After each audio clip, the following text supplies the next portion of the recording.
አትሌቶች ኢትዮጵያውያን ስለሆነን አትሌት ነገር ይገባና ሩጫ ስለምናይ ሁላችንም ይመስለኛል አይደለም? እና አትሌቶች ሲሮጡ አንድ ነገር ነው የሚያስቡት። ምንድነው የሚያስቡት? ምን አስበው ይሮጣሉ? አይሰማኝም ሽልማት አይደለም? ሽልማት ሜዳሊያ ሽልማት አይደለም? ስጦታውን አስበው ነው የሚሮጡት። ልክ አይደለም? ሽልማት የለም፣ ሜዳሊያ የለም። ዝም ብላችሁ ሩጡ ቢባል የሚሮጥ አለ? የሚሮጡ ይመስላችኋል? ጠዋትና ማታ፣ ቀን፣ በፀሐይ፣ በቁር፣ በዝናብ፣ ተራራ፣ ሸንተረር እየሮጡ ሰውነታቸውን ትሬን የሚያደርጉት ለምንድን ነው? ለሽልማት ነው አይደለም? እና ሐዋርያው ጳውሎስ ያለው ምንድን ነው? ዝም ብዬ ንፋስ እንደሚጎስም ምን አላረግም? አልጎስምም። ስለዚህ በክርስትና ህይወታችን ግብ እንዳለን አውቀን ትኩረታችን የት መሆን አለበት? ላይ መሆን አለበት። አሜን፣ ክብር ለኢየሱስ ይሁን። ስለዚህ ይሄንን እያሰባችሁ ሩጡ ነው የሚለው ሐዋርያው ጳውሎስ። ይሄንን እያሰባችሁ ኑሩ። የትኛውን አስቡ? በላይ ያለውን አስቡ። በሰማይ ያለውን አስቡ። የሚመጣውን ጌታ አስቡ። የሚገለጠውን ኢየሱስን አስቡ። ሃሌሉያ። እሱ ሲገለጥ እናንተም በክብር ትገለጣላችሁ። ፍጻሜ ያለው ሩጫችን፣ ፍጻሜ ያለው ክርስትናችን፣ ግብ አለው ህይወታችን። ሃሌሉያ፣ ክብር ለኢየሱስ ይሁን። ስለዚህ አትሌቶች ሲለማመዱ፣ ትሬኒንግ ሲሰሩ ሽልማታቸውን እያሰቡ እንደሚሰሩ፣ እንደሚተጉ፣ እንደሚሮጡ ሁሉ ማለት ነው። እኛም እንዲሁ ሁልጊዜም በዓይነ ሕሊናችን ክርስቶስን እያሰብን፣ ሊመጣ ያለውን ክብር እያሰብን፣ ሽልማታችንን እያሰብን እንድንሮጥ ይነግረናል። አሜን። ሽልማት አለው፣ ክብር አለው፣ ፍጻሜ አለው አዲሱ ህይወት። አሜን። ከክርስቶስ ጋር ተነስታችኋል ይላል። ስለዚህ ትንሣኤ ሆኖልናል ከክርስቶስ ጋር። ይሄ አካላዊ ትንሣኤ ኦፍ ኮርስ ክርስቶስ ሲመጣ ይሆናል። ነገር ግን መንፈሳዊ ነው። እግዚአብሔር ከክርስቶስ ጋር በሰማይ እንድንቀመጥ ይህንን እድል ሰጥቶናል። ሃሌሉያ። አባ አባ ብለን የምንጮህበትን ስልጣን ተሰጥቶናል። ልጅነት ተሰጥቶናል። ክብር ለእግዚአብሔር ይሁን። እንደዚህ ነው ማሰብ አለባችሁ። አቆጣጠራችን፣ እይታችን እንዴትኛ ይሁን ነው የሚለው? እንደ ሰማያዊው ይሁን። አሜን፣ ሃሌሉያ። ስለዚህ እይታችን፣ ቫልዩ፣ ዋጋ አሰጣጣችን ሁሉ ምን መሆን አለበት? ሰማያዊ መሆን አለበት። ምድራዊ መሆን የለበት። ክብር ለእግዚአብሔር ይሁን። ብዙ ጊዜ አሮጌውን ነገር ጥለን በአዲሱ ነገር ለመኖር ይታገለናል አይደለም? የየለት ነው። አንድ ጊዜ ጥምቀት ላይ ጌታን ያገኘን ሰሞን ብቻ እንዲሁ አራክፈ ነው ከዛ በኋላ የሚተወን አይደለም? አሮጌው ነገር እንደገና ሊይዘን ይፈልጋል። እንደገና መነሳት ይፈልጋል። እንደገና ቆፍራችሁ አውጡኝ ይላል አይደለም? እና ያንን ማድረግ የለብንም፣ መጽሐፍ ቅዱስ እንደሚነግረን ማለት ነው። ክብር ለኢየሱስ ይሁን። ስለዚህ እይታችን መንፈሳዊ ሲሆን፣ እይታችን እንደ እግዚአብሔር ቃል ሲሆን፣ ሰማያዊ ሲሆን፣ ያን ጊዜ በአዲስ ህይወት መኖር እንደምንችል ነው መጽሐፍ ቅዱስ የሚነግረን። በዚህ ህይወት መኖር የምንችለው የትኛውን ስናስብ ነው? ሰማያዊውን፣ የላይኛውን ስናስብ። የላይኛውን የማያስብ ሰው በዚህ ህይወት መመላለስ አይችልም። በላይኛው ህይወት ለመኖር አስተሳሰብን፣ እይታን ሁሉ ምን ማድረግ ያስፈልጋል? የላይኛውን ሰማያዊ ማድረግ ያስፈልጋል። ሃሌሉያ፣ ክብር ለኢየሱስ ይሁን። አንዳንድ ጊዜ አንዳንድ ነገሮች ሲገጥሙን ነገሮችን የምናይበት እይታ እንደዚሁ ሰማያዊ መሆን አለበት። ምድራዊ ከሆነ ግባችንን መምታት አንችልም። ምድራዊ ከሆነ በዚህ በአዲሱ ህይወት መመላለስ አንችልም። ሰሞኑን አንድ ዜና ነበር። አሜሪካ ውስጥ አንድ በጣም ታዋቂ የሆነ ሰው የወንጌል ሰባኪ ከዛ ደግሞ ፖለቲከኛም ነው። በ31 ዓመቱ በጣም ታዋቂ ብዙ ወጣቶች የሚከተሉት ሰው ብዙ ወንጌል የሚሰብክ ሰው መድረክ ላይ ቁጭ ብሎ እየተናገረ በስናይፐር መተው ገደሉት እና ብዙዎች ያዘኑ ነው ያሉት በዚህ ምክንያት።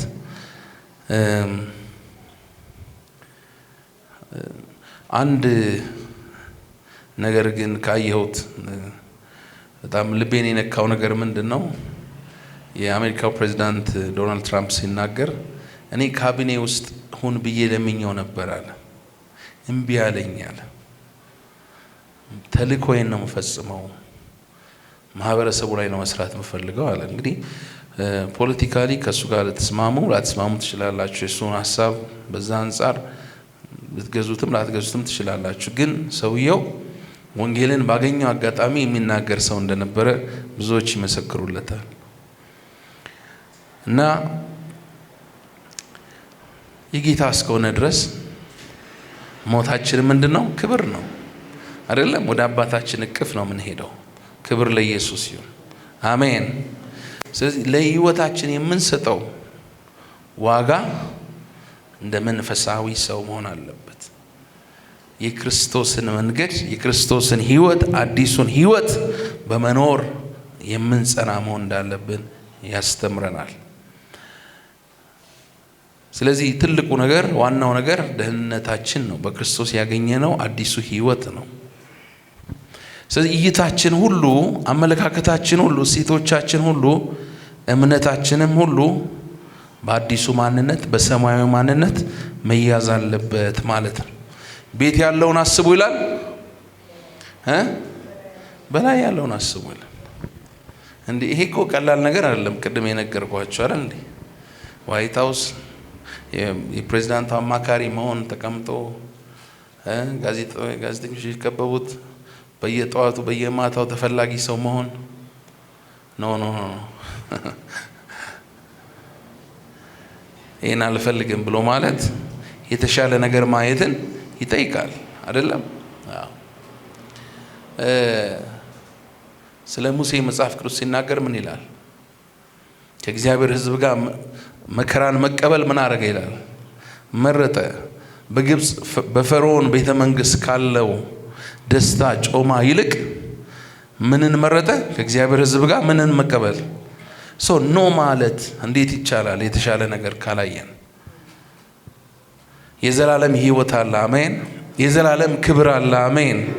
የዘላለም ደስታ አለ። አሜን። ኢየሱስ ይመጣል። አሜን። ሽልማት አለ። አሜን። የዘላለም ፍስሐ አለ። አሜን። ድካምና ሐዘን ስንፍና የሌለበት ይሄ ስጋችን እንኳን የከበረውን ስጋ የመንፈሳዊ አካል የሚለብስበት ዘላለማዊ ህይወት ዘላለማዊ ክብር አለ። አሜን። ሃሌሉያ። ያንን ነው አስቡ የሚለው ሐዋርያው። ያንን አስቡ፣ ሐሳባችሁ በዛ ይያዝ። ሃሌሉያ። ክብር ለኢየሱስ ይሁን። ሁለተኛው ከ5 እስከ 9 ያለው ነው። ከ5 እስከ 9 ያለው ቅድም ያነበብነው ክፍል እንግዲህ በምድር ያሉ ብልቶቻችሁን ሁሉ ምን አድርጉ ይላል? ግደሉ። እነዚህም ዝሙትና ርኩሰት፣ ፍትወትም፣ ክፉ ምኞትም፣ ጣዖትም ማምለክ የሆነ መጎምጀት ነው። በእነዚህም ጠንቅ የእግዚአብሔር ቁጣ በማይታዙ ልጆች ላይ ይመጣል። እናንተም ደግሞ ትኖሩባቸው በነበራችሁ ጊዜ በፊት እንደነዚህ ተመላለሳችሁ። አሁን ግን እናንተ ደግሞ ቁጣና ንዴት፣ ክፋትንም ከአፋችሁ ስድብን የሚያሳፍርም ነገር እነዚህን ሁሉ አስወግዱ። እርስ በርሳችሁ ውሸትን አትነጋገሩ እያለ ይናገራል። አሮጌውን ሰው ከስራው ጋር ገፋችሁታልና። ክብር ለኢየሱስ። አሜን። ይሄ ጌታን ስንቀበልና ስናገኝ የሆነ ነው። አዲስ ህይወትን ተቀብለናል። አሮጌው ማንነታችን ምን ሆኗል? ሞቷል፣ ተገፏል። ነገር ግን አንድ ጊዜ ቅድም እንዳልኩት ብቻ የሚሆን ነገር አይደለም። በየዕለቱ ፍቃዳችንን ለመንፈስ ቅዱስ እየሰጠን በመንፈስ ኃይል ለመኖር ፍቃደኞች መሆን አለብን። ክፉን ምኞት እግዚአብሔር የማይከብርበትን እርኩሰትን፣ ዝሙትን፣ ጣዖትን መጎምጀትን፣ ጣዖትን ማምለክ ነው ይላል መጎምጀት። ክፉን ምኞት ምን አድርጉ ይላል? አስወግዱ፣ አስወግዱ። የእግዚአብሔር ቁጣ በማይታዘዙ ልጆች ላይ ይመጣል ይላል። እግዚአብሔር ኃጢአትን በጣም ሲሪየስሊ ነው የሚያየው። ታውቃላችሁ፣ እግዚአብሔር እንደሚያይ ማየት አለብን ኃጢአትን። እግዚአብሔር ለኃጢአት የከፈለው አንድያ ልጁ እንዴት እንደተቸገረ በኃጢአት ምክንያት ትመለከታላችሁ። እግዚአብሔር አንድያ ልጁን የሰጠው ጌታ ኢየሱስ ከሰለሞን የሚበልጥ ጥበብ ያለው ጌታ፣ ማስተዋል ወደር የሌለው ጌታ፣ የደም ላብ እስከሚያልበው የተጨነቀው የኔና የናንተን ኃጢአት ምን ለማድረግ ነው? ለማስተሰረይ ነው አይደል? ይቅር ለማስባል ነው። ለኛ የኃጢአትን ዋጋ ለመክፈል ነው። ስለዚህ ዛሬም አንዳንዶች ክርስቶስን ይሰቅሉታል ይላል ሐዋርያው ጳውሎስ። እንደገና ያ የተከፈለውን ዋጋ ሳይሰጡት፣ ቦታ ሳይሰጡት ለኃጢአት ተራ የሆነ እይታ ይዘው እንደገና በአመፅ ሲመላለሱ ማለት ነው። ስለዚህ በጣም ሲሪየስ ነው እግዚአብሔር ኃጢአት ላይ። የእግዚአብሔር ቁጣ ይመጣል ይላል። ስለዚህ እግዚአብሔር እንደሚያየው ማየት መጸየፍ አለብን ማለት ነው። ለዚህ ደግሞ ራስን መካድ፣ በየዕለቱ ራስን መካድ፣ እነዚህን ቁጣን፣ ንዴትን፣ ክፉን ነገር ማስወገድ ይጠይቃል።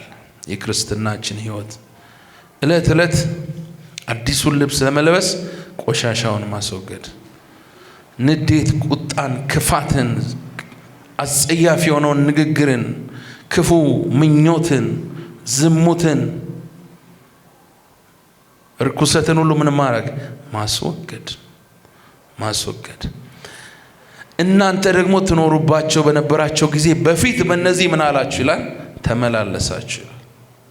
በፊት ተመላለሳችሁ፣ ጌታን ሳታውቁ ተመላለሳችሁ፣ ያለ ብርሃን በነበራችሁ ጊዜ ተመላለሳችሁ፣ በእነዚህ ነገሮች ኖራችሁ፣ በአሮጌው ልብስ ነበራችሁ፣ አሮጌውን ቋንቋ ትናገሩ ነበረ፣ የአሮጌው አገር ሰዎች ነበራችሁ።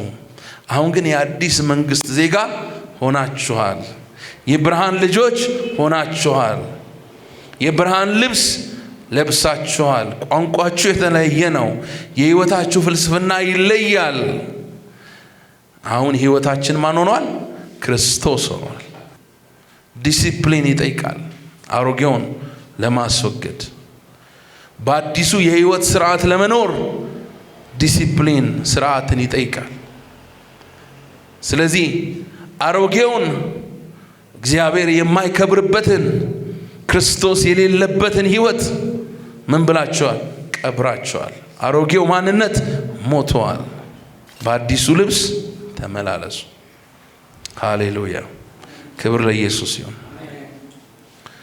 የምድር የስጋ የሰይጣን የሆነውን አስወግዳችኋል፣ ጥላችኋል። አሜን። አሁን ያ የእናንተ መኖሪያ መታወቂያ አይደለም፣ የድሮ ህይወታችሁ ነው እሱ።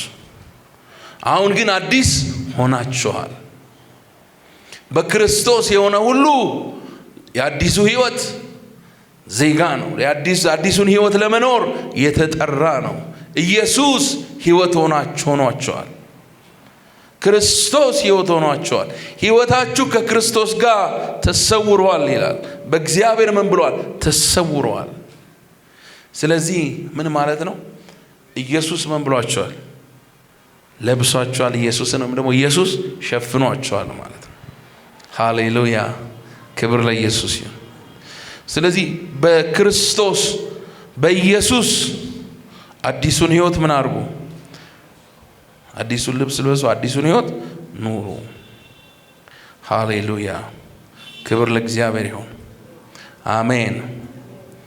ለምሳሌ አንድ ከእስር ቤት የተፈታ ሰው ምናልባት በእስር ቤት እያለ ከባድ ወንጀል የሰራ ነው የሚለብሰው ልብስ አለ አይደል? ልብስም አላቸው። በእስር ቤት እያለ የሚለብሰው ልብስ በእስር ቤት ያለ የሚኖረው የህይወት ምልልስ የተገደበ ወይም ደግሞ የተለየ ነው። አይደለም ወይ ነው? ስለዚህ ከእስር ቤት ከተፈታ በኋላ ይህ ሰውዬ ምን ሆኗል? ነፃ ሰው ሆኗል። አይደለም? ከእስር ቤት ወጥቷል። እንደገና ተመልሶ ግን እንደ ቀድሞ በእስር ህይወትና በእስር ቤት በነበረበት የህይወት ስርዓት ለመመላለስ ቢፈልግ ይሄ ሰው የተሰጠውን ነፃነት አላወቀም ማለት ነው። ክብር ለኢየሱስ ይሁን። እስቲ ጆና አዲስ ፍጥረት ነው ይበሉ። አሜን።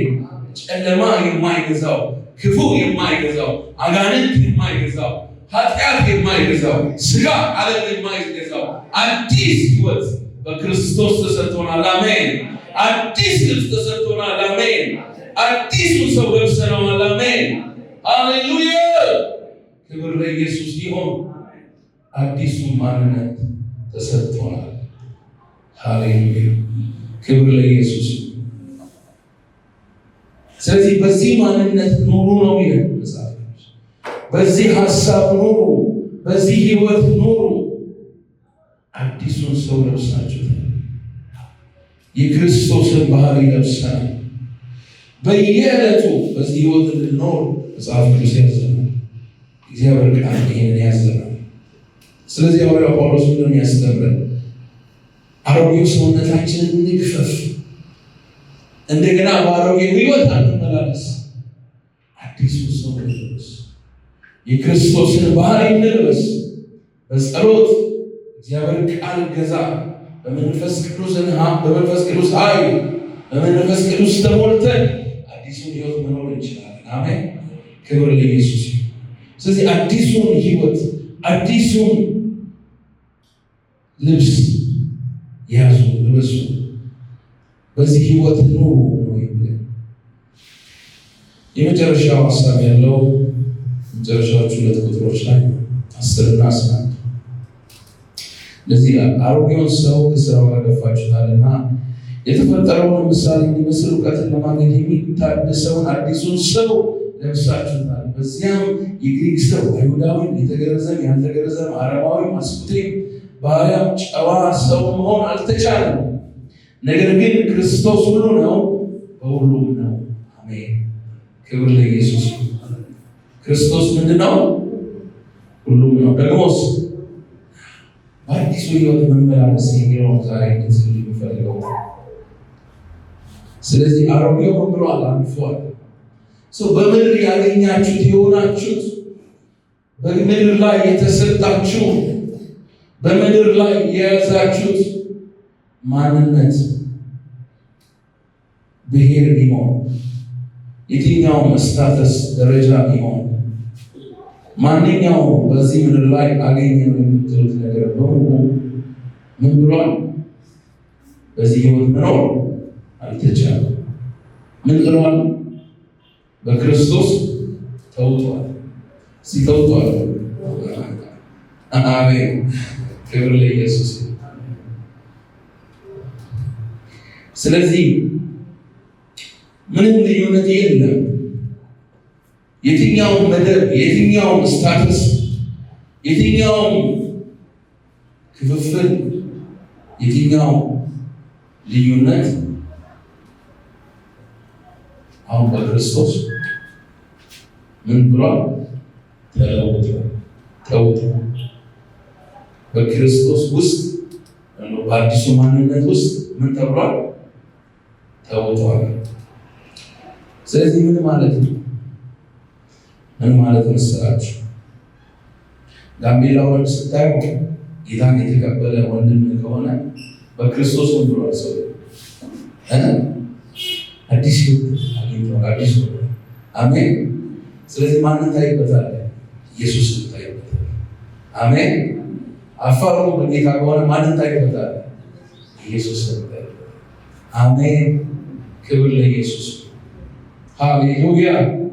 ስለዚህ ምንም መሆን አልተቻለም ይላል። አይሁዳዊም፣ የተገረዘም ያልተገረዘም፣ አይሁዳዊም፣ አረማዊም፣ አስኩቴም፣ ባሪያም፣ ጨዋ ሰው መሆን አልተቻለም።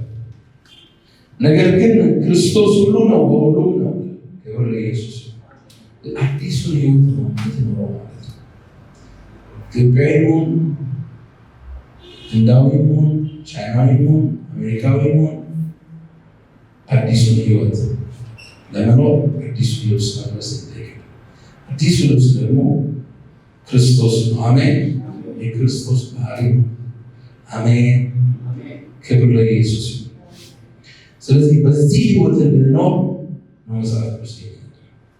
አሜን፣ ሃሌሉያ። ስለዚህ ክርስቶስ በሁሉ አለ ነው ያለ። በማን አለ? ጌታን ባገኘው ቻይናዊ ውስጥ አለ። የጌታ በሆነው ህንዳዊ ውስጥ አለ። የጌታ በሆነው አሜሪካዊ ውስጥ አለ። የጌታ በሆነው አፍሪካዊ ውስጥ አለ። ክብር ለኢየሱስ። ስለዚህ ክርስቶስን ማየት እንችላለን በሌሎች ውስጥ ማለት ነው።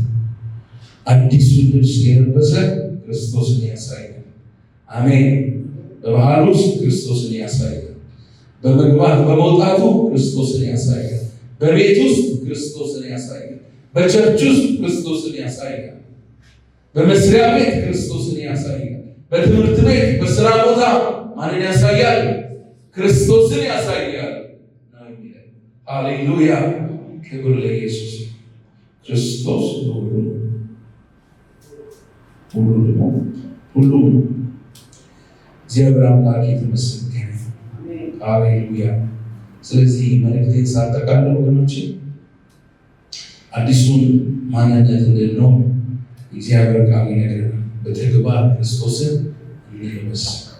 አሮጌው ምንና እናስወግድ፣ ገፈን እንድንጥል እግዚአብሔር ቃል ያስተምረናል። አሜን። ከክርስቶስ ጋር ተነስተናል ለጽድቅ ህይወት፣ ለአዲሱ ህይወት፣ ለብርሃን ህይወት። አሜን። ለጨለማ አይደለም፣ ለብርሃን ህይወት፣ ለጽድቅ ህይወት፣ ለርኅራኄ፣ ቸርነት፣ ትህትና፣ የዋህነት ለሞላው ህይወት። ይህንን ልበሱ ይላል። ትዕግስትን ልበሱ፣ ምሕረትን ልበሱ ይላል ቁጥር 12 ላይ። ስለዚህ ሌላውን እያስወገድን እውነተኛ አምልኮ የምናመልክበትን እግዚአብሔርን ጸጋ መልበስ። አሜን። ቅንነትን መልበስ፣ ትዕግስትን መልበስ፣ ፍቅርን መልበስ፣ ምሕረትን መልበስ። አንዳንድ ሰው ራሱን መማር አይችልም፣ ለሌላውም ሰው ምሕረትን መስጠት አይችልም። ይህ በጣም ከባድ ነው። በተማርንበት ምሕረት ሌሎችን እናድርግ፣ እንማር። ምሕረትን ተቀበል፣ ክርስቶስ ይቅር ብሎሃል። ስለዚህ አንተም ደግሞ ሌላውን በል፣ ይቅር በል፣ ይቅር በል። ክብር ለኢየሱስ። ጌታ ኢየሱስ ቀኝ ዓይንህን ብታሰናክል ምን አድርጋታል? አውጥተህ ከአንተ ጣላት። ሙሉ ሰውነትህ በገሃነም ከሚቃጠል ይልቅ ከአካላት አንዱ ሊጠፋ ይሻላል። ስለዚህ ምን አድርግ? አውጥተህ ጣላት። ቀኝ እጅ ብታሰናክል ምን አድርጋለሁ? ቆርጠህ ከአንተ ጣለው፣ ጣላት። ለምን? ሙሉ ሰውነትህ በገሃነም ከሚጣል ይልቅ ከአካላት አንድ ሊጠፋ ይሻላል። ስለዚህ መጽሐፍ ቅዱስ የሚነግረን እውነት ይሄ፣ የእግዚአብሔር ቃል የሚነግረን እውነት ይሄ፣ የእግዚአብሔር ቃል የሚያዘን፣ ጌታ የሚያዘን ይሄንን ሙሉ ሰውነታችን እንዲጠፍ ከአካላችን አንዱ እንዲጠፋ ይሻላል። ስለዚህ ብታሰናክል አውጥተን አዲሱን ህይወት ለመኖር አያችሁ፣ ወደ ህይወት መግባት ይሻላል። ማርቆስ ምዕራፍ 9 ቁጥር 43 ወደ ህይወት ለመግባት በአዲሱ ህይወት ለመኖር አሮጌውን ምን ማለት ነው? መሰናክል የለብንን ምን ማለት ቆርጠን የጨከነ ማንነት እግዚአብሔር ይስጥ። አሜን። ካልጨከንን አይሆን፣ ካልጨከንን ካልወሰንን አይሆን። እዚህ መወሰን መቁረጥ አለብን። ክብር ለእግዚአብሔር። ሃሌሉያ። በአሮጌው ማንነት፣ በሞተው ማንነት፣ በምድራዊ ማንነት፣ በጨለማው እንድንኖር እግዚአብሔር አይፈቅድም። እግዚአብሔር አይፈቅድም። ነገር ግን በአዲሱ ማንነት እንድንኖር እግዚአብሔር ይፈልጋል። አሜን። አንዳንድ ሰዎች እንደዚህ አይነት መልእክቶችን መስማት ትንሽ አይመቻቸው፣ ሚነካቸው በደንብ ጫና ይዛቸው ነገር አይፈልጉም። ግን መድኃኒቱ እሱ ነው አይደለም? ወደ ህይወት መግባት ይሻላል። መንገድ ላይ መቅረት አንፈልግም። ስለዚህ ተግሳጽን የሚጠራ ህይወትን ይፈራል። መሳቶች እዚህ አንዳንድ ሰው ስትነግሩ ትንሽ ስትነግሩ ቀብር ያወጣል እንደ ድመት ሊቦች ካቸው ማለት ነው። አቆም ከዚህ በላይ